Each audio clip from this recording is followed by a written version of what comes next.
Juillet 1943, rue de Rivoli, Paris. Un Sturmbannführer SS quitte le siège de la Gestapo à l'hôtel Meurice, escorté par 2 gardes. Il monte dans son Kübelwagen blindé, confiant dans la protection de 8 mm d'acier trempé. Il ne voit jamais le résistant qui s'approche à 2 mètres. Un instant vivant, l'instant suivant mort dans sa voiture transformée en fourneau, et le tueur disparaît dans la foule parisienne avant même que les gardes ne comprennent ce qui vient de se produire. L'arme ressemblait à une chaussette grise remplie de boue. Pas de canon, pas de gâchette, pas de mécanisme visible. Le plus inoffensif des objets qu'on puisse imaginer, si moche que même les nazis qui fouillaient les suspects ne la reconnaissaient jamais. C'était aussi l'une des armes les plus révolutionnaires jamais créées, et elle était française. La grenade adhésive n'était jamais destinée à être tirée ou lancée au loin. Elle était conçue pour coller, littéralement, aux chars nazis, aux bunkers SS, aux véhicules de la Gestapo circulant dans les rues de France occupées. Et elle le faisait avec une efficacité qui terrorisait les forces d'occupation. Les ingénieurs britanniques du SE l'appelaient la grenade numéro 74 ST. ST pour Sticky Type. Mais son véritable créateur était un scientifique français, Paul Momento, ingénieur chimiste parisien qui avait fui la France en juin 1940 avec quelque chose de plus précieux que l'or, une formule révolutionnaire. La résistance française l'a surnommée simplement la gluante. Les nazis qui en ont fait l'expérience ne l'ont jamais oublié. 1,25 kg d'explosifs plastiques enveloppés dans un tissu imbibé de colle industrielle. Capable d'adhérer à n'importe quelle surface et de percer 50 mm de blindage allemand. Une innovation 100% française, secrètement créditée aux Britanniques pendant 35 ans. Pour comprendre pourquoi un scientifique français a inventé cette arme et pourquoi Churchill l'a ensuite cachée au monde, il faut comprendre à quel point les nazis dépendaient d'une illusion de sécurité sur le sol français. En 1940-1944, la France occupée était le carrefour logistique du Troisième Reich.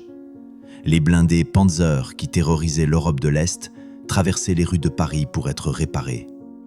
Les bunkers en béton du mur de l'Atlantique protégeaient les ports de Bretagne et de Normandie. Les colonnes de camions Wehrmacht transportaient du charbon lorrain vers l'Allemagne.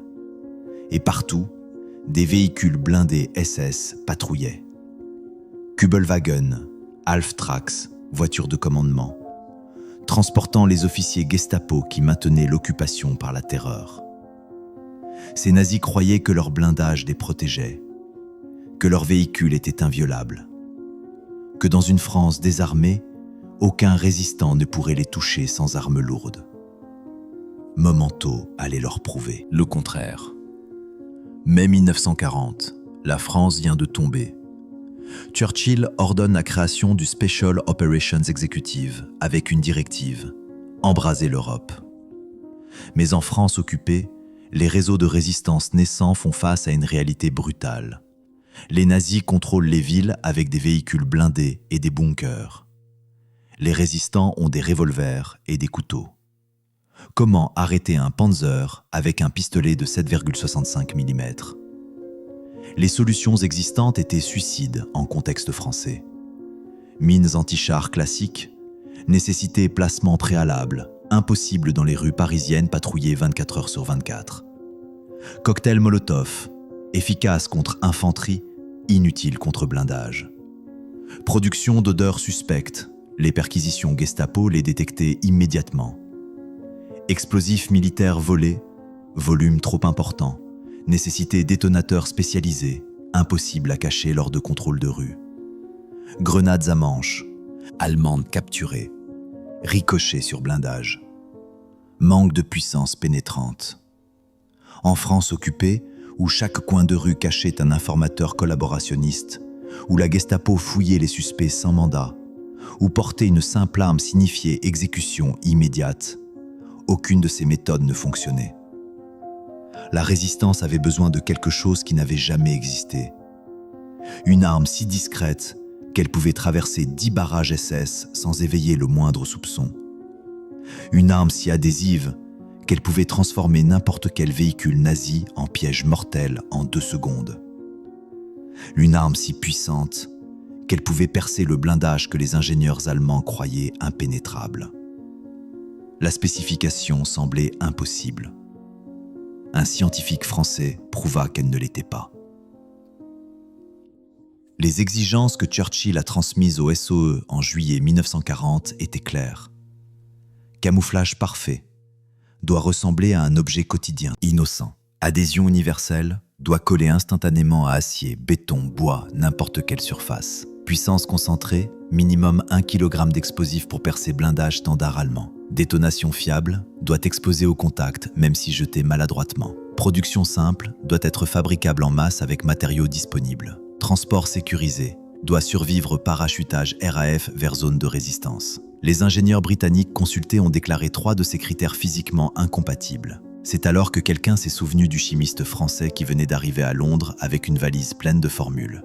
Paul Momento n'était pas un armurier. Avant la guerre, il dirigeait un laboratoire de chimie industrielle à Paris, spécialisé dans les adhésifs pour l'industrie aéronautique française. Quand la Wehrmacht a franchi la Seine en juin 1940, Momento a compris 2 choses. Premièrement, que les nazis confisqueraient ses recherches. Deuxièmement, qu'il possédait la solution à un problème que personne n'avait encore identifié. Il a brûlé ses dossiers, caché ses formules dans la doublure de son manteau et pris le dernier bateau vers l'Angleterre depuis Saint-Malo. En juillet 1940, Churchill le rencontre personnellement. La réunion dure 20 minutes. À la fin, Momento est recruté dans le SOE avec une directive: développer une arme adhésive opérationnelle en 6 mois. Il a abordé le problème non pas comme un armurier, mais comme un chimiste moléculaire qui comprenait que la vraie bataille se jouait à l'échelle atomique. Le défi fondamental se résumait à une équation chimique contradictoire. Créer une substance qui devait être simultanément stable pendant le transport, adhésive au contact et explosive à la détonation. Les 3 propriétés s'excluaient mutuellement selon les lois conventionnelles de la chimie. Momento a décomposé le problème en 3 obstacles distincts. Le problème: les adhésifs industriels de 1940 fonctionnaient sur des surfaces propres, sèches, préparées. Mais un Panzer en pleine rue parisienne était recouvert de boue, d'huile moteur, de poussière. Le blindage allemand était traité avec des revêtements anti-corrosion.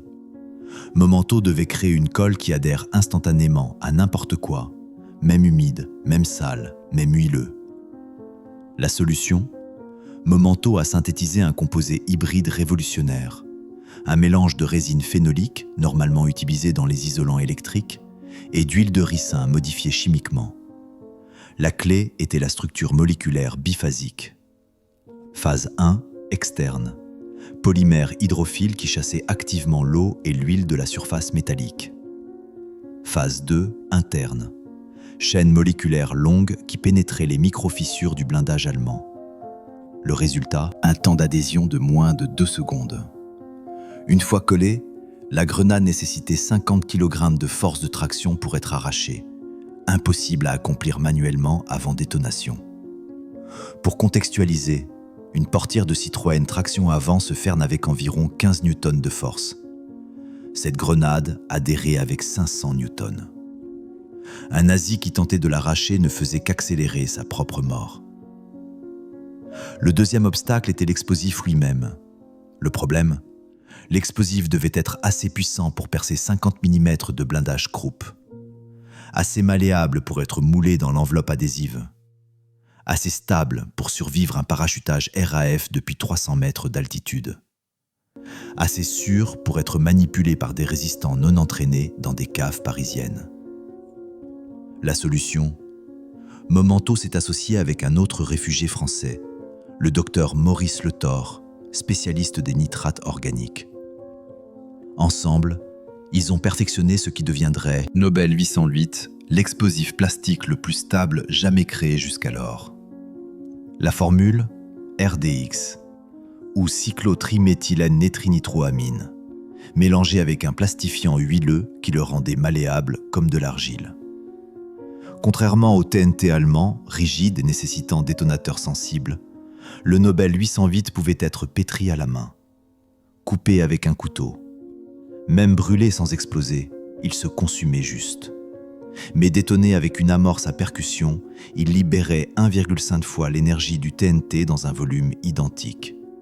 Assez pour transformer 8 mm de blindage allemand en fragments supersoniques. Un résistant pouvait le transporter dans sa poche. Un officier SS fouillant ses vêtements le confondrait avec de la pâte à modeler. C'était du génie chimique déguisé en innocence. Le troisième et plus grand défi était le détonateur. Le problème, la grenade devait exploser au contact, mais seulement après avoir été jetée, pas pendant le transport, pas si le résistant tombait, pas si la grenade était secouée pendant le parachutage, mais infailliblement quand elle heurtait un char nazi. Ce type de détonateur intelligent n'existait tout simplement pas. La solution ? Momento a conçu un mécanisme d'une simplicité brutale, un fusible à percussion à inertie différentielle. Anatomie du système. Au repos, une sphère métallique lourde maintenue par un ressort faible. En vol, les forces d'accélération du lancer compriment le ressort. Cela arme le détonateur. Au contact, l'impact soudain propulse la sphère contre une amorce fulminante. Détonation, 0,003 secondes plus tard. L'ingéniosité, le seuil d'activation nécessitait une décélération de minimum 30 grammes, possible seulement lors d'un impact violent. Un résistant pouvait tomber d'une échelle, 10 grammes maximum. La grenade restait inerte. Mais frapper un Kübelwagen à 20 km/h, 50 grammes instantanés, détonation garantie. Les tests en Écosse ont montré une fiabilité de 97%, révolutionnaire pour 1941. Les 3% de défaillance étaient généralement dus à des lancers trop faibles. Distance insuffisante égale vitesse insuffisante égale impact insuffisant. Ce qui comptait, c'était que dans les rues de France occupées, cette arme donnait aux résistants un moyen d'égaliser le rapport de force avec les blindés nazis. Et en cela, la grenade adhésive française a dépassé toutes les attentes. La production a commencé en décembre 1940 dans les ateliers secrets du SOE à Hertfordshire, mais la supervision technique restait française. Momento inspectait personnellement chaque lot. Entre 1941 et 1945, plus de 6 millions d'unités produites. La moitié destinée au réseau de résistance française, parachutés de nuit par les escadrons spéciaux de la RAF. Les containers métalliques atterrissaient dans les champs du Limousin, du Vercors, de Bretagne, récupérés par des comités d'accueil qui risquaient la torture Gestapo à chaque opération. Mais voici le secret que Churchill a enterré. Officiellement, ces grenades étaient étiquetées British Munitions SOE issues. Aucune mention de Momento, aucune mention de l'origine française. Pourquoi ? Pour protéger Momento des représailles nazies et éviter la controverse politique britannique sur leur dépendance à l'ingéniosité française. Les chiffres exacts de distribution restent classifiés aux archives nationales britanniques. Les dossiers français de la résistance, largement détruits pendant l'occupation, ne permettent que des estimations. À Paris, le réseau défense de la France a reçu son premier parachutage de grenades adhésives en mars 1942. Leur terrain de chasse, le 8e arrondissement, où les officiers SS résidaient dans les hôtels de luxe réquisitionnés près des Champs-Élysées.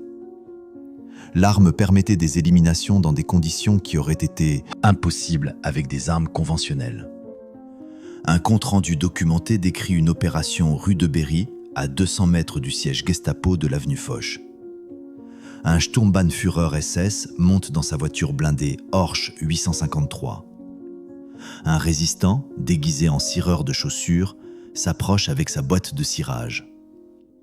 À 1 mètre du véhicule, il sort la grenade, ressemblant à un chiffon gris, et la plaque contre la portière arrière. 2 secondes d'adhésion. Il s'éloigne calmement. 15 secondes plus tard, l'explosion transforme l'intérieur de la voiture en enfer incandescent. Le résistant a disparu dans la foule de la rue La Boétie avant que les gardes SS ne commencent même à tirer. La clé ? Aucun bruit de tir pour alerter les patrouilles.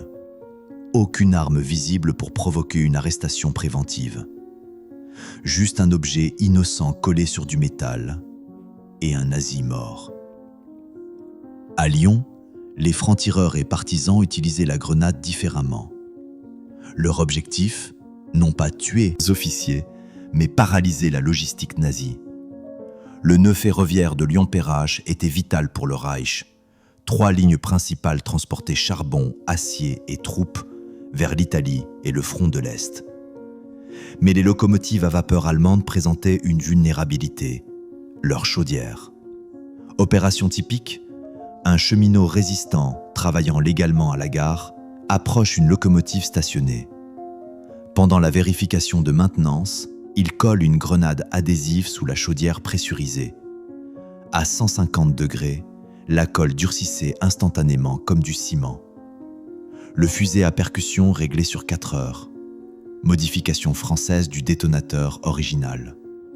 Résultat, la locomotive quitte Lyon, roule 80 km vers le sud, puis explose en pleine campagne drômoise. Voie ferrée bloquée pendant 48 heures minimum. Répétez l'opération 5 fois par mois et le flux logistique nazi ralentit de 30%. Les rapports Gestapo de Lyon 1943 mentionnent « Sabotage inexplicable, aucune preuve d'explosif planté. Ils cherchaient des mines, ils ne pouvaient imaginer un explosif collé. » En Normandie, le maquis de Saint-Lô recevait des grenades adhésives avec une mission différente, neutraliser les bunkers du mur de l'Atlantique avant le débarquement allié. Opération standard, un groupe de résistants approche un bunker isolé la nuit. Pendant que les sentinelles regardent vers la mer, attendant une invasion maritime, les résistants collent des grenades sur les portes d'acier arrière. 6 grenades simultanées égale 7,5 kg d'explosifs concentrés égale porte soufflée. Entre janvier et mai 1944, au moins 40 bunkers côtiers ont été compromis de cette manière. Pas détruits, juste rendus vulnérables. Le 6 juin, quand les commandos britanniques ont débarqué, ces bunkers sécurisés sont tombés en minutes au lieu d'heures. L'impact psychologique sur les forces d'occupation nazies en France était considérable. Les officiers SS ont commencé à inspecter leurs véhicules avant chaque trajet, parfois pendant 10 minutes, cherchant des objets suspects. Les collaborateurs potentiels comprenaient que même un blindage ne garantissait plus la sécurité. La Gestapo a compris que n'importe quel Français à portée de bras représentait une menace mortelle. Après l'introduction de la grenade adhésive, la paranoïa nazie n'offrait plus aucune protection. Le silence n'était plus synonyme de sécurité. Une chaussette grise pouvait être une sentence de mort. Si cette plongée dans l'ingéniosité française occultée vous fascine, un abonnement aide vraiment la chaîne, et vous ne manquerez pas les prochaines révélations sur les armes secrètes de la résistance. Examinons maintenant comment l'innovation française de Momento se comparait à ce que les Allemands et les Américains développaient au même moment. Cette analyse révèle non seulement des écarts technologiques, mais des philosophies de guerre radicalement différentes. Les nazis développaient leur propre arme anti-char magnétique, la Haftol-Ladung H3. Spécification: 3 kg d'explosifs, plus puissant que la grenade française. Aimant pour adhésion au blindage. Charge creuse conique pour pénétration maximale. Adopté en 1942, principalement front de l'Est. Mais voici les faiblesses que les ingénieurs nazis n'ont jamais résolues. Limitation magnétique. Fonctionnait uniquement sur acier ferreux. Inutile contre béton, bois, aluminium. La grenade française adhérait à tout. Poids encombrant. 3 kg versus 1,25 kg français. Impossible à dissimuler sous un manteau. Doctrine d'emploi. Conçue pour soldats Wehrmacht entraînés, pas pour partisans civils. Nécessité approche frontale du char ennemi. Suicide en contexte de résistance urbaine. Échec psychologique.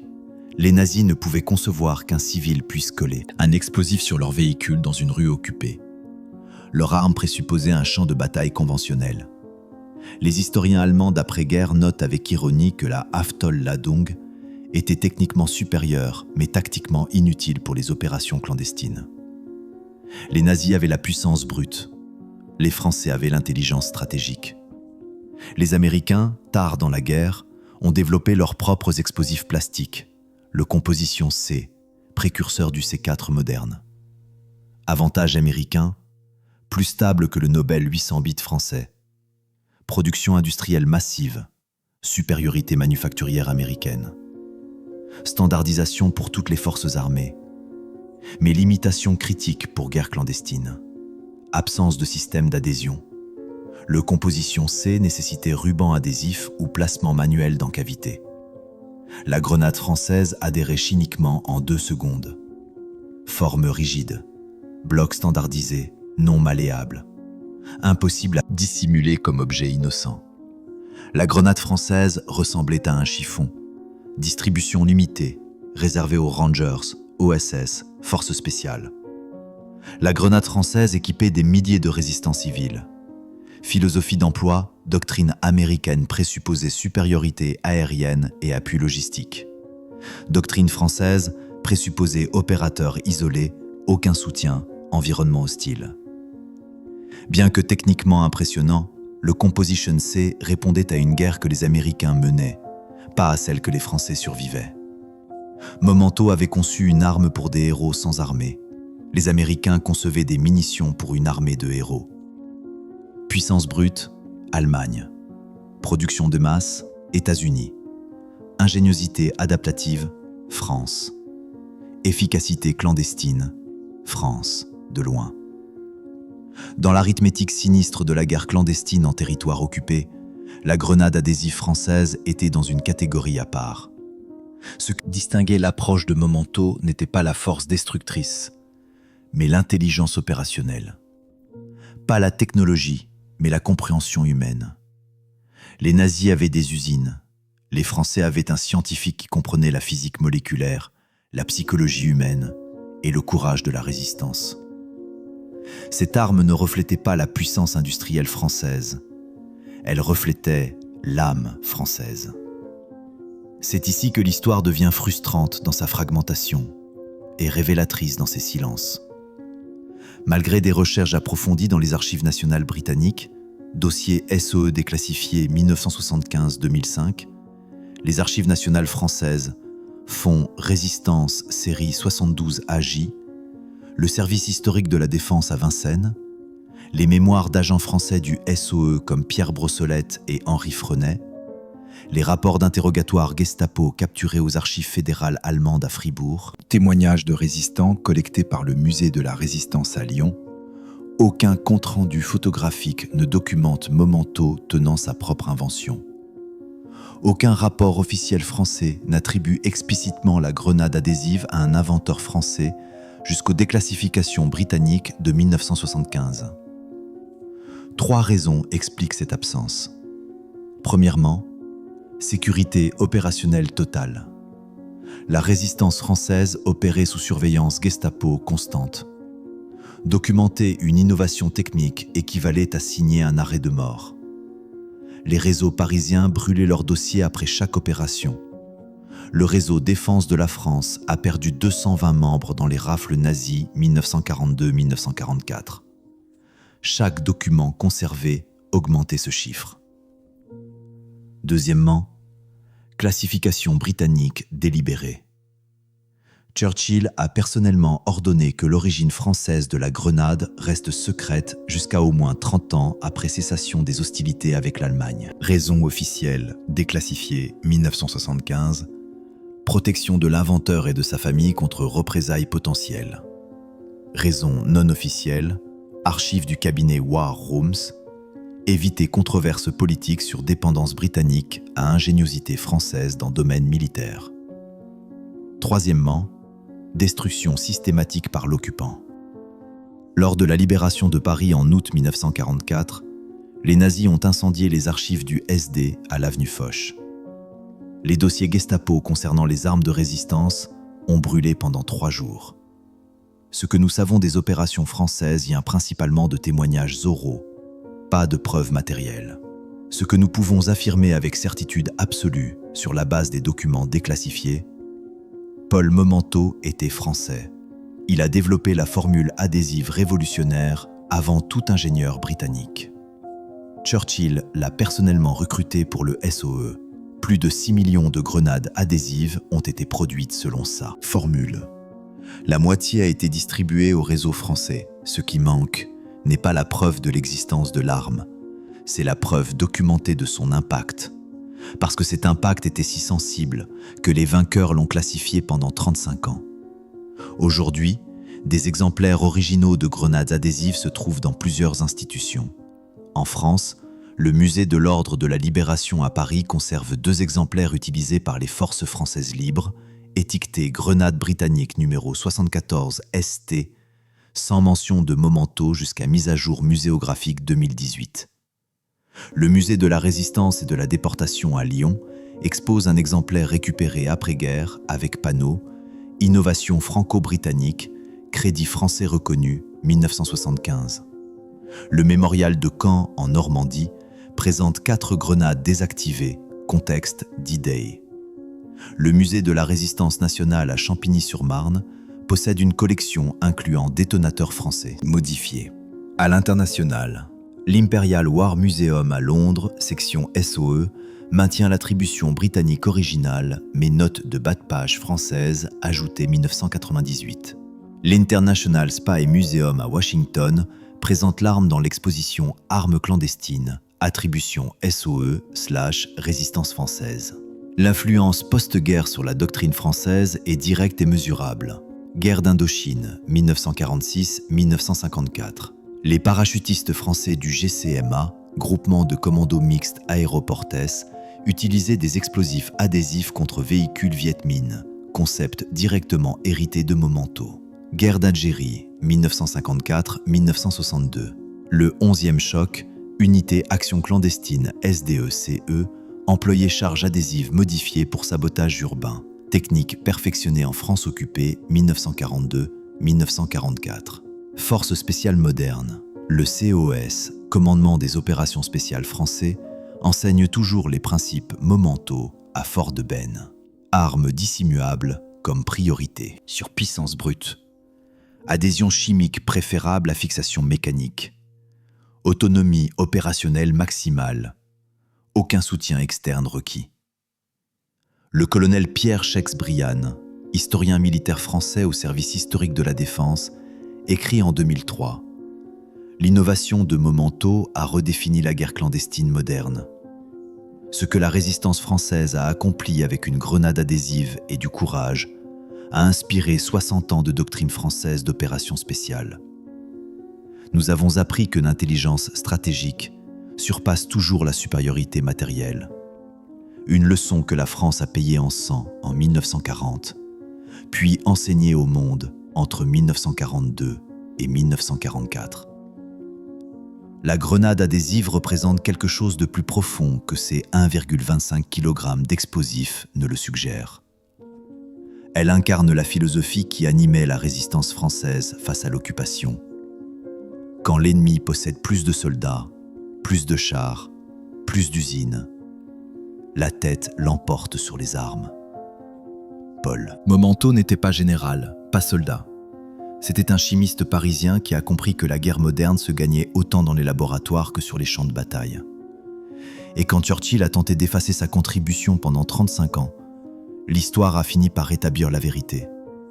Derrière chaque innovation britannique, il y avait souvent un Français dont le nom méritait d'être célébré.